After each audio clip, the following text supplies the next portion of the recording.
Je vais maintenant tracer un polymèche qui représente le côté de la cabine du camion Garford. Pour ce faire, je vais utiliser dans la librairie des éléments primitifs le Add Single Vertex. Le Add Single Vertex est disponible uniquement si vous avez activé dans les préférences le add-on Add Extra Mesh. En ajoutant le Single Vertex qui va arriver sur le curseur 3D, automatiquement je suis passé en mode Edit.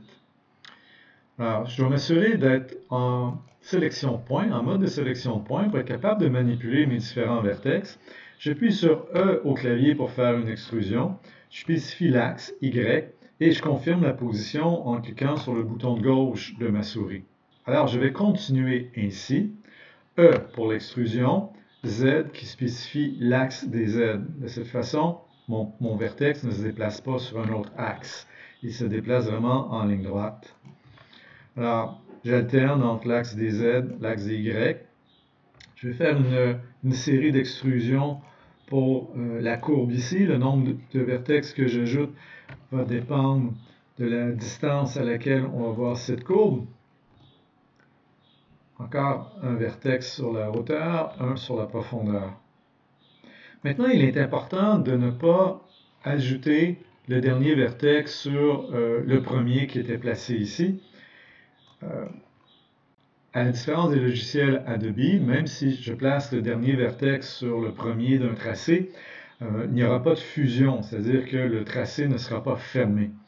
Alors, je viens de sélectionner mes deux vertex. J'ai utilisé B au clavier, qui est une boîte de sélection. Le raccourci F au clavier ajoute le segment de ligne qui est manquant. Alors, j'ai mon tracé, mais il n'y a toujours pas de face. Je dois sélectionner l'ensemble des vertex. Je suis en mode édition. Et avec F, je viens de fermer, je viens d'ajouter une face à mon tracé. Je peux ici afficher les normales, c'est-à-dire une ligne qui m'indique de quel côté cette face est prévue pour être visible, pour bien répondre à l'éclairage.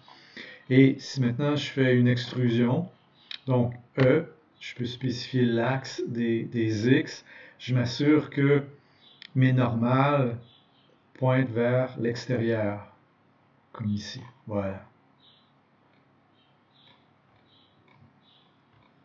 Je peux ajouter un petit biseau, ça va donner de la finition à cette pièce. Alors, je suis en mode de sélection de face. Et je vais prendre ici l'outil Inset Face. Donc, il est activé. Je tire un petit peu sur le curseur de ma souris. J'ouvre le panneau d'opération et j'ajoute une profondeur. Voilà. Ah, je peux regarder sur la vue du dessus. Mon panneau tombe à la bonne place. Je vais retourner en mode objet. Faire une duplication de mon panneau. Je place mon curseur 3D au centre du monde. Mon point pivot est le curseur 3D. Et avec le bouton de droite, je vais faire un effet miroir sur le X global. Alors j'ai mon deuxième panneau. L'effet miroir fait en sorte que mon biseau est à l'extérieur de mes deux panneaux.